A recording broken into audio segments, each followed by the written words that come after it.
महिषासुर, एक नाम जिसने देवताओं को घुटने टेकने पर मजबूर कर दिया। एक ऐसा राक्षस जिसकी उत्पत्ति ही बुराई के संकल्प के साथ हुई थी। असुर राजा रामब और एक महिषी की संतान। महिषासुर की ताकत ही उसका घमंड थी, लेकिन क्या वह सिर्फ ताकतवर था? उसने ब्रह्मा जी की कठोर तपस्या की और एक वरदान प्राप्त किया। उसे ना कोई पुरुष ना कोई देवता हरा सकता था। क्या वरदान उसे अजय बनाता था। महिषासुर अब पूरी दुनिया पर राज करने के सपने देखने लगा। क्या कोई ऐसी शक्ति थी जो इस राक्षस को हरा सकती थी? देवताओं की पराजय। महिषासुर अब अपनी सेनाओं के साथ स्वर्ग पर चढ़ाई कर चुका था। देवताओं के सेनापति इंद्र, वरुण, अग्नि सभी हार चुके थे। महिषासुर ने स्वर्ग पर कब्जा कर लिया और देवताओं को अपमानित कर उनको वहां से खदेड़ ही दिया। कोई भी महिषासुर के सामने टिक नहीं सका। देवता अब पूरी तरह से निराश हो चुके थे। त्रिमूर्ति ब्रह्मा, विष्णु और महेश के पास अब केवल एक ही विकल्प बचा था।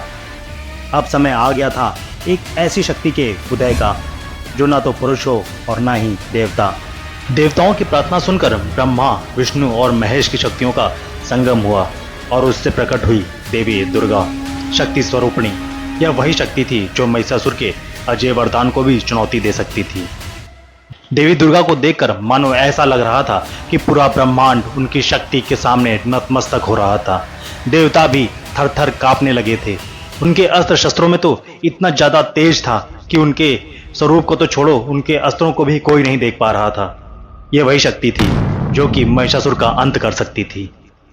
देवी दुर्गा का अवतरण एक नई आशा लेकर आया। उनकी आंखों में शक्ति और साहस था। उनका अस्त्र शस्त्र महिषासुर के अंत की गवाही बनने जा रहा था। क्या हुआ जब महिषासुर और दुर्गा का पहला सामना हुआ?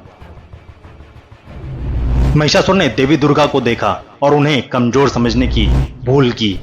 उसने सोचा कि यह युद्ध एक खेल होगा, लेकिन दुर्गा ने उसे वह दिखाया जो उसने कभी नहीं सोचा था। यह युद्ध अब सिर्फ एक संघर्ष नहीं था, यह दुर्गा और असुरों के बीच सबसे बड़ा युद्ध बन चुका था। महिषासुर अपने भैंसे के रूप में देवी दुर्गा को चुनौती दे रहा था, लेकिन दुर्गा ने हर रूप में उसका सामना किया। क्या आप जानते हैं कि यह युद्ध कितने दिनों तक चला और कैसे महिषासुर ने बार बार अपने रूप बदले? इस रहस्यमय युद्ध को जानने के लिए अंत तक बने रहें। देवी दुर्गा अत्यंत दिव्य और शक्तिशाली प्रतीत होती थी। उनके 10 हाथों में विभिन्न अस्त्र शस्त्र थे, त्रिशूल, चक्र, तलवार, गदा। उनके सिर पर तेजस्वी मुकुट था और उनका वाहन एक सिंह था जो उनके साहस और शक्ति का प्रतीक था। देवी दुर्गा ने महिषासुर को युद्ध के लिए ललकारा। महिषासुर ने अपने विशाल रूप में अट्टहास किया और अपने असुरों की सेना के साथ युद्ध करने के लिए निकला। युद्ध भूमि में देवी दुर्गा और महिषासुर के बीच घमासान युद्ध शुरू हुआ। असुरों की सेना देवी के सामने क्षण भर भी नहीं टिक पाई। देवी के वार से महिषासुर की सेना एक एक कर धराशायी होती गई। महिषासुर ने अपने वरदान के घमंड में कई रूप धारण किए। कभी वह एक विशाल हाथी बनकर देवी पर आक्रमण करने आया, तो कभी सिंह का रूप करके गर्जना करते हुए उन पर झपटा। लेकिन देवी दुर्गा हर बार अपने शस्त्रों से उसका सामना करती रही। उनकी शक्ति और पराक्रम के आगे महिषासुर की सभी चालें असफल हो रही थी। आखिरकार महिषासुर ने अपने असली रूप महिष यानी कि भैंसे का रूप धारण किया और युद्ध भूमि में अपने प्रचंड रूप में देवी दुर्गा पर आक्रमण किया।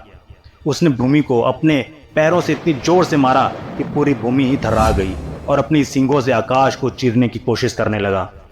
लेकिन देवी दुर्गा ने अपने त्रिशूल से उस पर तीव्र प्रहार किया। महिषासुर दर्द से चिल्लाया और एक बार फिर मानव रूप धारण कर युद्ध करने लगा। देवी दुर्गा ने पुनः त्रिशूल उठाया और महिषासुर के हृदय में धंसा दिया और उसी समय महिषासुर का अंत हो गया। उसका विशाल शरीर धरती पर गिरा और उसके साथ ही तीनों लोकों में शांति स्थापित हो गई। देवता जो भयभीत होकर छिपे हुए थे वह बाहर आकर देवी दुर्गा की स्तुति करने लगे। उन्होंने देवी का धन्यवाद किया कि उन्होंने संसार को महिषासुर के अत्याचारों से मुक्त करा दिया। इस प्रकार देवी दुर्गा ने महिषासुर का वध कर यह सिखाया कि जब भी अधर्म और अत्याचार अपनी सीमा को पार करते हैं तब नारी शक्ति ही उसका अंत कर सकती है। देवी दुर्गा को महिषासुर मर्दनी के रूप में जाना जाने लगा। देवी दुर्गा को महिषासुर मर्दनी के रूप में जाना जाने लगा और तभी से नवरात्रि के समय उनकी पूजा की जाने लगी, ताकि हम सभी को यह याद रहे कि धर्म की रक्षा के लिए शक्ति का होना आवश्यक है।